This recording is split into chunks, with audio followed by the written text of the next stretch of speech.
What is up, CineNerds? We're back at it. What do we got this week?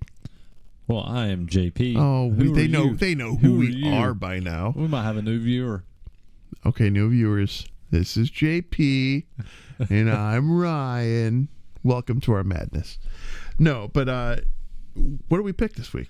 You selected the film Silent Night. Now, and this is a 2023 film. John Woo directed it. It's got Joel Kinnaman as the main character here. Now, the cool thing about this is a first for us. We both had a first-time watch. Neither of us had seen this. We just knew about it. Honestly, forgot about it, and it came back up recently. Well, the thing was, I didn't know anything about this film. Like, Okay. I had seen the cover art and in passing, and you had texted me when we were talking about doing our holiday films, and you were like, let's do Silent Night. And I'm like, fuck yeah, let's do Silent Night, Deadly Night, or Silent Night, Deadly Night 2. And I was like, yeah, no, not that one. And then when we saw each other in person, and I was like, you was like, you still want to do Silent Night? I'm like, yeah, I want to do Silent Night, Deadly Night, but let's do part 2. And you're like, no, the new film called Silent Night. And I'm like, wait, what the fuck are you talking about? You had my hopes up for Silent Night, Deadly Night. Now you're telling me there's another movie called Silent Night? I'll tell you what. First impressions. They really ran home with this Christmas aspect, and there's like outside of a sweater and An old Christmas tree. the date of when he's going to get his revenge. Yeah, this is not a Christmas film. I don't feel it was, but I guess people have said that Die Hard is not a Christmas film for less. So it is what it is. But that said, let's unpack it. Well, my first impression. I always skip those. Yeah. I just trying to run. Sorry, go ahead. He does his, and he's like, fuck you. I do. I'm a dick. So yeah, I didn't even watch the trailer, nothing. Like, I opened this up, I read the description, and when I read the description, I actually texted you, I said, I don't think this is a horror film, because I think we thought it was a horror film. I thought it was I knew it was brutal murder and revenge. I just didn't know. To what extent? Yeah, this was more definitely an action film. It's a John Woo film, though. Yeah. So well, and I didn't even know John Woo did it until I had the credits started rolling, and I saw John Woo, and I was like, oh, John Woo did this film? So yeah, I was clueless coming into this movie, and initial reactions, yeah, this is, to me, Die Hard is way more a Christmas film than this. Lethal Weapon is more of a Christmas film than this. Like, this film, outside of an old Christmas tree that is falling apart, and the Christmas sweater, and the fact that all this stuff happened on Christmas Eve, and so his child gets killed in a drive-by shooting. Outside of this, all this stuff happening on Christmas Eve is not a Christmas film at all. This film is, to me, it wants to be John Wick with a few Christmas elements. I could see that. And I think John Woo and the action side of it too, that all comes together, and there's definitely a John Wick element. I don't think it was quite as John Wick-ish, if that makes sense, as I was expecting, if I'm being frank. Because you could tell, I like how he didn't do over the top shit, I guess. If he would have started, if he had that 6 month, so part of this, after his injury, he's shot in the throat. We gotta get back to that. Sorry. Yeah. He's shot in the throat and left for dead, essentially. And so he can't talk anymore. He can't make sound. So that's the whole premise behind the Silent Night. This night he gets revenge and he doesn't have a voice. So, but he had, once he pulled out of his funk and his depression, I think it was 6 months until Christmas, maybe a few more months than that. But he used these months to train. I think it was longer than that, because I feel like when he started training, it showed a calendar. I believe it said April. Yeah, so he had a few months from that's what I was saying. So 9 months then, okay. But I was like, if he would have pulled out Rey in the new Star Wars series and like how she knew the Force, if he was like all of a sudden doing the John Wick moves, I would have been checked out right away. But it wasn't the case. He did this training and wasn't good at it. Got to a functional point standard where he felt happy. And when he starts going at the people and all the fight sequences and the killings, it's almost, with the exception of him not getting shot as often as he should have, it's almost enjoyable because it's not over the top. It was just straight fighting. Yeah, I mean, that was the one element. And even once he did get trained up, he wasn't like John Wick going in and headshotting everybody, and he had got really good, but he wasn't as good as, you know, how John Wick was. But it was still kind of, once it got to that point, it still had that vibe. It was a one-man wrecking machine, you know. Oh, no. He got his Kid Cudi assistant. At the very, very end. That part bothered me. We'll talk more on that later. Yeah. So, yeah, but the thing, how do you feel about Joel Kinnaman? Okay. I want to talk about this. I got some statements about this. I was like, I do want to talk about this. So I have yet to, I don't know if it's worth even watching, but I've yet to see the RoboCop remake. So I don't know how he does in that, but he was the RoboCop remake. He is Rick Flag in Suicide Squad. He was in two TV series that I enjoyed heavily. One was The Killing. The Killing was a really well done kind of, they're following a serial killer and corruption, and it's him and another detective trying to take this thing down, and it was good. I enjoyed that. And then the other one was a sci-fi one on Netflix called Altered Carbon, which I enjoyed heavily too. And the second season of that, what's his name? Mackie took over, right? Yeah, Anthony Mackie.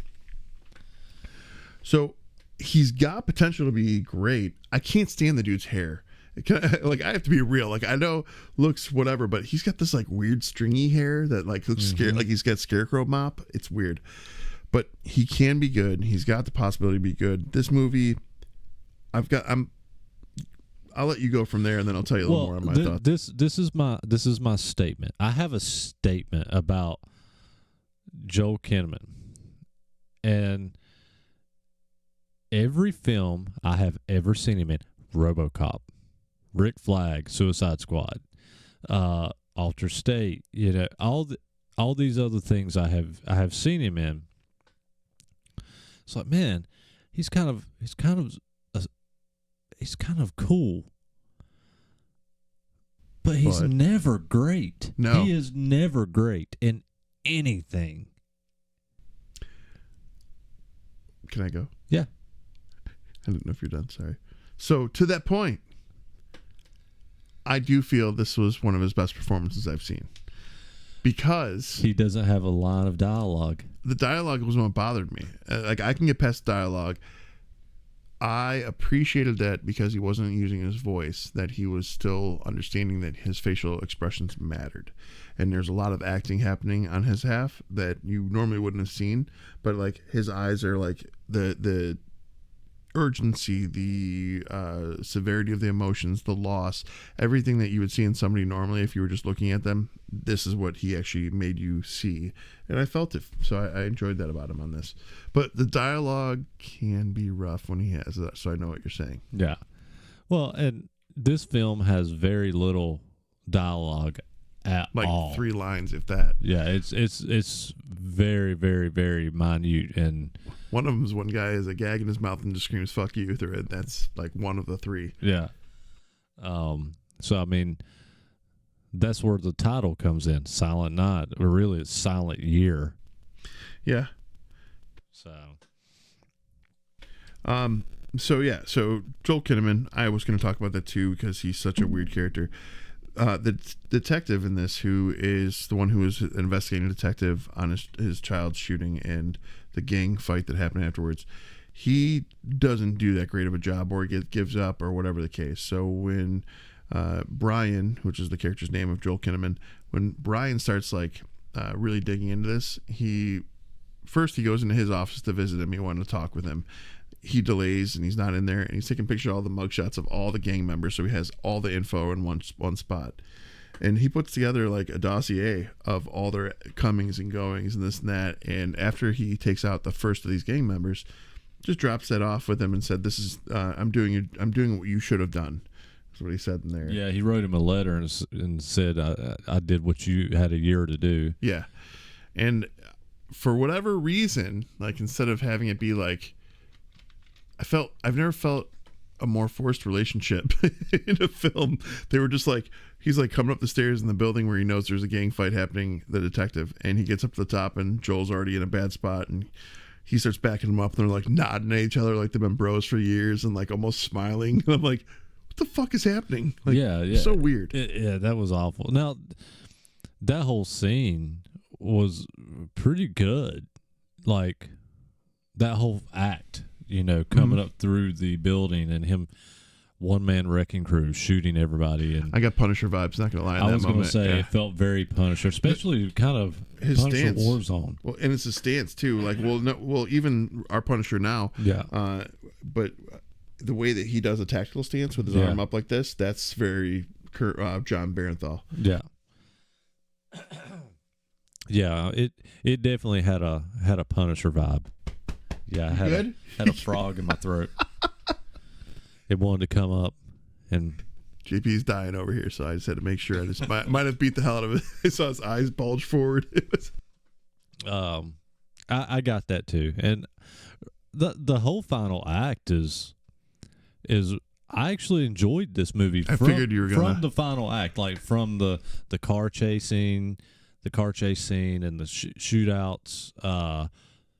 In the car when it got there, did it right. When it got there, and then the whole Punisher vibe thing going through the building and just one man wrecking crew.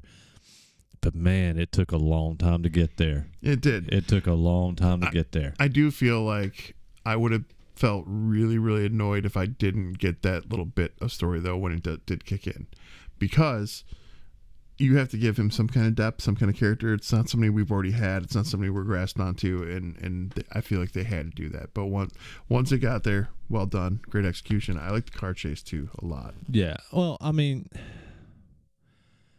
there's a better for me, and you know, we've compared this film to John Wick. We've compared this film to The Punisher. So it's that style of movie. The movie that does this better, that is in the same realm of those movies, is Nobody. Oh my God, I love that movie. That was great. That movie is great, and that movie, the pacing is just good from start to finish. That's a good. You know what? We should do one on that. That's a solid one for sure. Yeah, Nobody is a great movie, and so you've got other films in this style that can tell a story, and I think Nobody is a great example of this. It starts with a character you don't know who he is, you know nothing about him, but it gradually goes through and tells you this story and paces it out between some great fucking sequences and fight scenes and stuff, to where, you know, it's not really a dull moment going through this movie. Now, Silent Night, on the other hand, it has a pretty okay opening scene. You know, it starts, I won't say strong, but it starts out good, you know, with some action. But then from there, it's like the movie, for me, almost shuts down for at least 35 to 40 minutes. Yeah. I mean, it shuts down. It's his wife dealing with him picking up the pieces post death. So yeah. That is definitely a hard one. Now there is a go-to, I feel, for those situations that a director can approach it as, and I think Nobody kind of did it a little bit, but essentially, I'm gonna have specs, by the way, in another week and a half. Mine are on. Sorry, you just put yours on, and I thought about mine. But I feel like you can go into a character already established as where they need to be training wise, and then like have an opening fight sequence where he's already going at one of his gang members, gets knocked unconscious, and then a conscious window, some flashbacks, bring you up to speed while he's still carrying the fight on. So you're not like, there's a way to pepper it in. You know, they could have peppered in his surveillance stuff a lot more, and less training. There, and he could have been fucking with these people for a year, Which you did. And well, no, roundabout. I see what you're saying. But he could have been fucking with them for a year and showing this on screen. But really, what we got was a training montage, and it wasn't even that good of a training montage. But you essentially get a training montage, just like Rocky Balboa, with this guy training to use guns and how to fight without cool music like Rocky. They did pop in some good hip hop, but to that point, we've discussed that in previous episodes. Is it as memorable as No. anything in Rocky Dude, that you've ever heard montage wise? I talked about that to my son. For me, Rocky is the perfect example for montage. They kind of started the montage in films and they perfected it. This is kind of a montage that lasts for, again, 30 minutes of the fucking film, and it to me, there's not. Is there probably some good music in there? There probably is, but it wasn't memorable to me. Like I was just like, I didn't write it down, but last night the big one for me, most of it was just score, like beats underneath it. It wasn't hip hop music like you think, but the end credits song. I actually was trying to Shazam it and I couldn't find it, and I was getting mad, but I finally looked it up and found it. But yeah, it wasn't bad. It's memorable. I put it in the workout mix. If that ever happens. I feel you there. When it does, I've got a playlist ready. Yeah, I'm talking pretty negative, I feel, about this movie. But it's not bad. The movie's not bad. It's just it takes a while to get there. So on that note, in about 10 minutes, I want you to say, all right, give me your alternate approach. And I'll tell you, because I've got so I had a mix up in the movie while watching it, and when it happened, I was like, this would have been way cooler had they done this. But I'll tell you when we get there. All right, so let's see. I got some fun little notes here. So, were you good with this being a silent film for the most part? I didn't mind that, because I know you enjoy those. So yeah. I didn't mind it being a silent film, and I thought it was a great concept. It just, to me, it wasn't executed right, but the concept could have been so fucking good, with him getting shot in the throat and not be able to speak or say anything. In part 2, they should kill his dog. I'm just kidding. No, you said it reminded you a lot of John Wick, and we talked Punisher as well, but I had Mad Max written down there, and Enforcer, because there's just that revenge element. It just it's ingrained. It's a purpose. It's like a driving force. And when I say Mad Max, I mean the Road Warrior, the first one. Well, not Road Warrior, but Mad Max. Yeah, sorry, I always flip those in my head. Where his wife and kid gets ran over by the gang, and yeah, I knew where you were going. Yeah.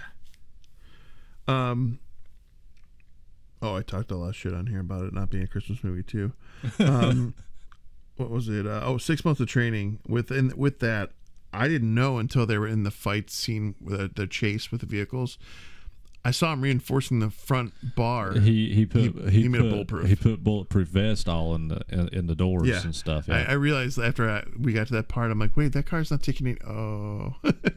Yeah. So that was kind of cool, just because I wasn't expecting it when I watched it unfold. I like the car chase too, especially when they had the two SUVs with the Mustang pin between. Yeah, I thought that was really cool because the way it was going, realistically, probably would have been shot, but it, movie. That was the issue with the chase scene. He reinforced with bulletproof vest all through the car, but obviously the windows, and there's multiple times in that chase scene that he should have been killed. He should have been dead. Without a doubt. But to that point, and here's the biggie, if you haven't watched this, turn away. Or if you're just not, this is the worst spoiler I can give. So just, if you haven't seen it, go see it, come back. But anyways, end of this, I was pleasantly happy with how it went out. This wasn't a happy ending movie. No, and I enjoyed that. I will say I enjoyed that it wasn't a happy ending. However, it wasn't a good bad ending either, or a good unhappy ending. I didn't care about him looking at the ornaments and seeing his kid, but then I got a little confused as well with this scene, as I don't know if you caught it, but it's basically he's looking at these. There's these big Christmas ornament balls up hanging above him, and he's looking at them. And in these balls, and it's not even like a good CGI. It kind of looked a little wonky to me personally. But that aside, he's basically watching his life. What would have been his kids? Yeah, grow up basically. Yeah. Well, to me, and maybe I saw this wrong. Maybe you can correct me. But he was watching things he did with his son. Then it showed his son graduating high school. But then it went from there. Did it go? It seemed like it went back to his son as a kid. Or maybe it was I thought it was a grandson. Okay, that was my question, because I felt it just went back, and so I was like, well, why did they show him graduate? But then it went back and was showing his kid again. I think it was a grandchild, him having a kid. Maybe. That was a little confusing to me. But him, I don't know. Him seeing his kid, what his kid's life could have been, play out in front of him as he was dying, with Kid Cudi dying next to him. Can I be real? I literally, with the exception of him giving that dossier to him, I had him blocked out. I cannot take Cudi seriously. Cudi literally, as he's watching his son's life play out above him as he's dying, Kid Cudi comes up, lays next to him under these Christmas ornaments, and they both die next to each other. And Cudi's smiling again. Yeah, he smiled when that was happening. I was like I was fine with the unhappy ending with him dying, with the Brian character dying, but laying next to Kid Cudi, who did nothing this entire film. But then just showed up at the very end to get shot, to lay down next to you at the very end, to die next to you. It was like they were best buds, and that wasn't the case to the entire film. Yeah, no. And the nods to each other like they were homies or some shit, that was a little weird for me, but I understood it was kind of a... I took it as he read the dossier, he understands where he fucked up and he's trying to make up for it, but it just felt so forced. No, yeah, forced. It was completely forced. And so the ending for me did not work. It could have worked. See, but if I block Cudi out, I think that's a dark ass ending, and he went out and he felt like he did it with purpose. Yeah, it would have been a great ending. It would have been a really good ending had Kid Cudi not been in there. And they did the flashback scenes or play out scenes of his son a little better.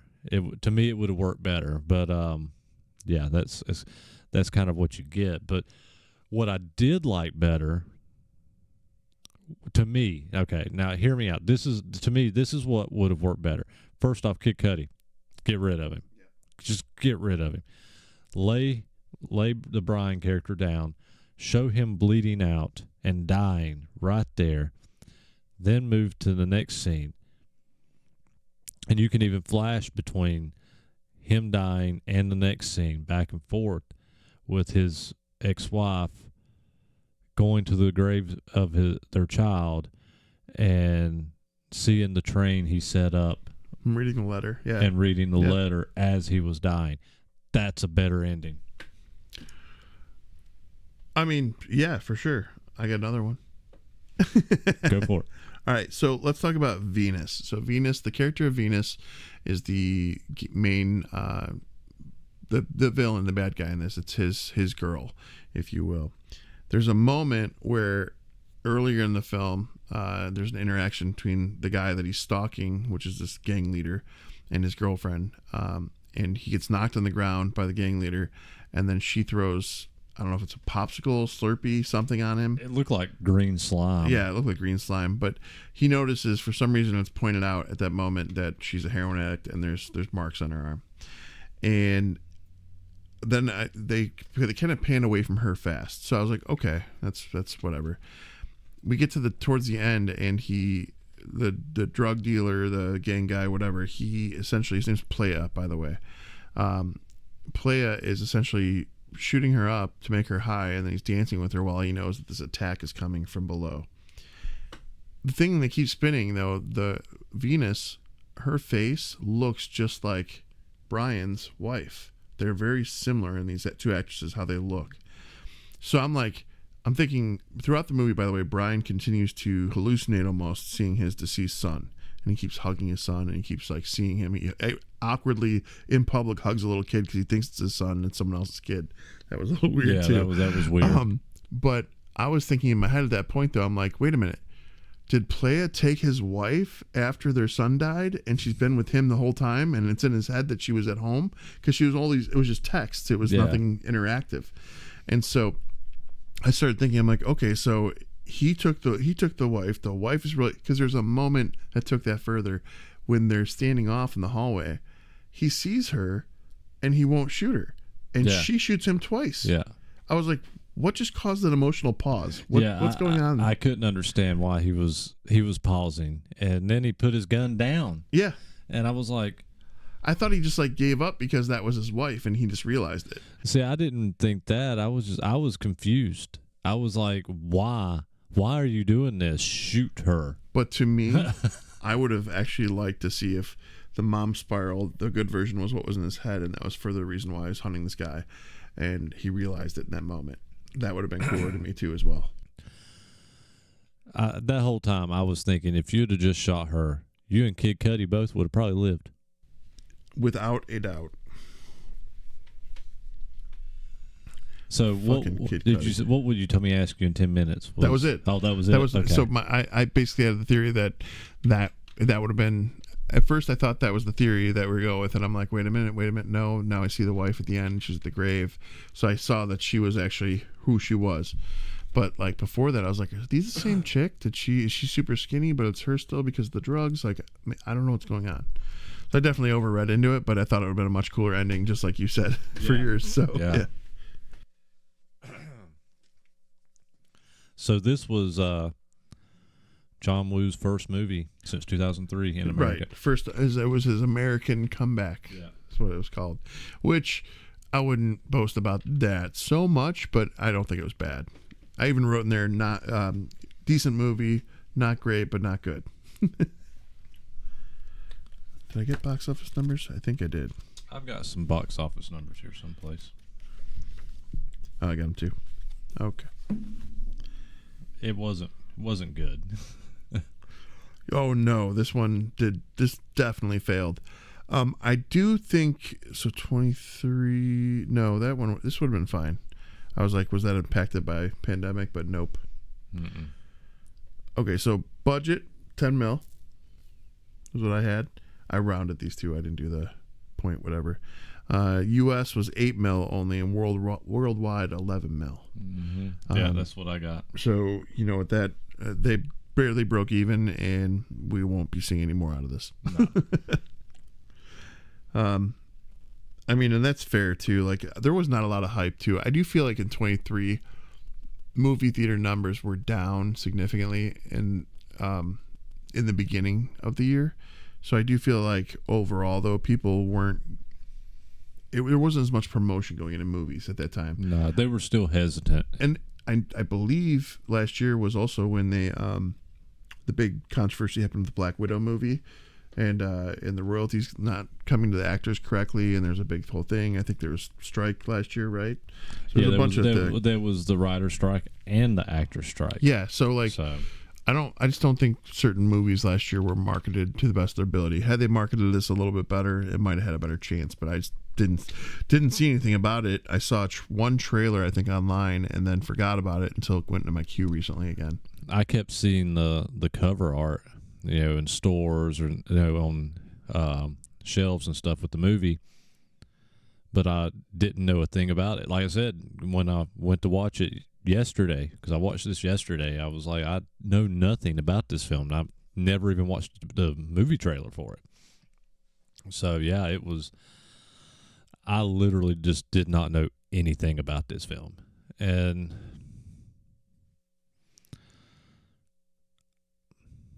I'm not sure if I'm still unsure if I'm happy I watched it or not. Yeah, I mean, So it's not that it's bad. It's just there's other films that do it better. right, I agree. I do think that having that level of brutality towards the end, with it all being a silent movie still, I did appreciate that. I did like a lot of it. I mean, Kid Cudi's Kid Cudi, but I wish he wasn't in there. I would take him out too. I agree.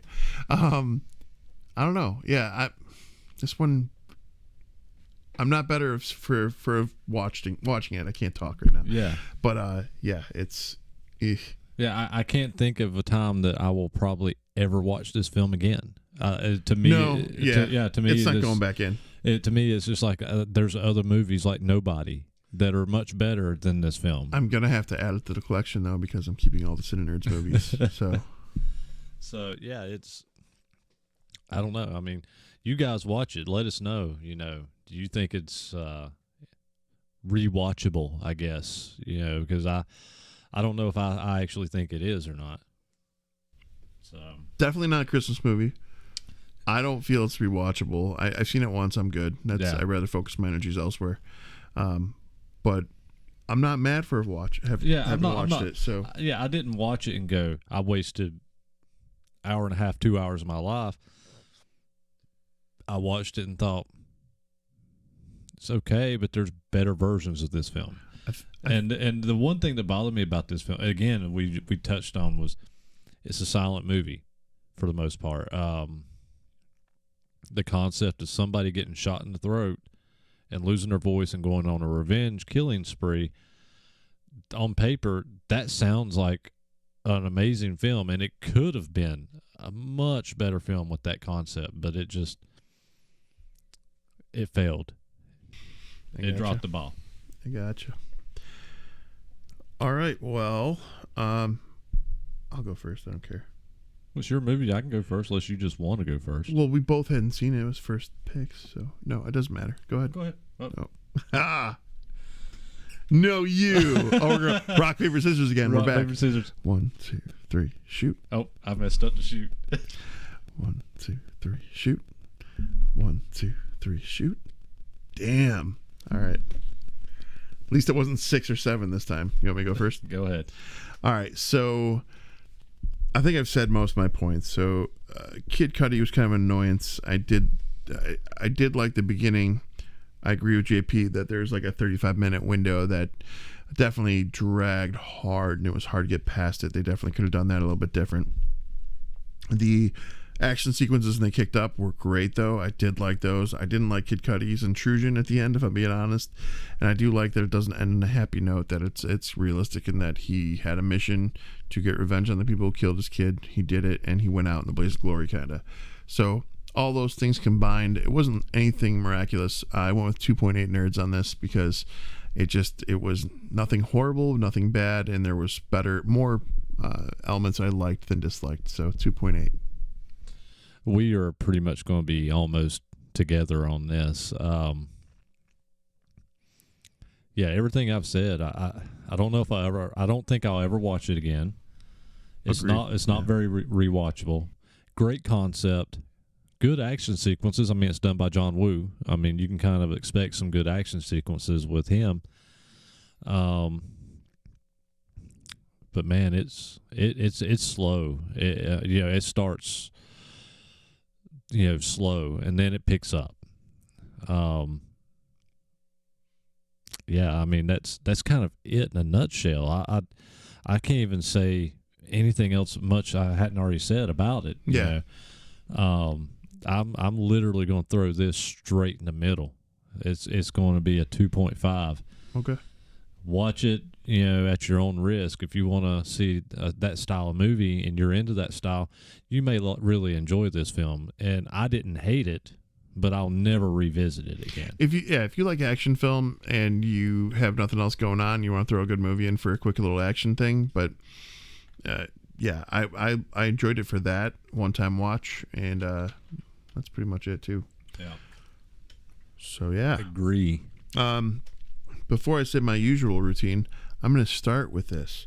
I said it last time too, or one of our previous episodes, but the best thing that we can do to promote independent artists of any kind is to share their material. So if you guys wouldn't mind, go on our page, follow us on the pages, share the material. It's the easiest thing you can do in the world to help keep this going. We, not just us, other podcasts, bands, whoever. It's just you're being helpful and doesn't cost anything. So if you like what we're doing, please share it, get it out there a little bit. And that said, their usual routine. 3cinenerds@gmail.com is the email. If you have any questions or suggestions, please send them our way. We definitely want to hear from you. And we also got that link in the bio on the Facebook page for all of your Audible listening platforms, as well as our merch store. Like, share, subscribe, write a review. 3 in a row. Well, maybe, I don't know. Well, yeah. Depending on how we release this Yes. one. I think we're going to release this one as a bonus within the holiday season because it's technically a Christmas movie, I guess. I disagree, but whatever. We watched it with the intent. Yeah. Write us a review on our Facebook page or our Apple Podcast page. If you're new to us, click follow. Share with your friends, and you can go to our Facebook page and you can click the little dots at the top and go click invite friends, and you can invite people to our page. Be the coolest thing ever. Alrighty. Well, happy holidays, everyone. Later.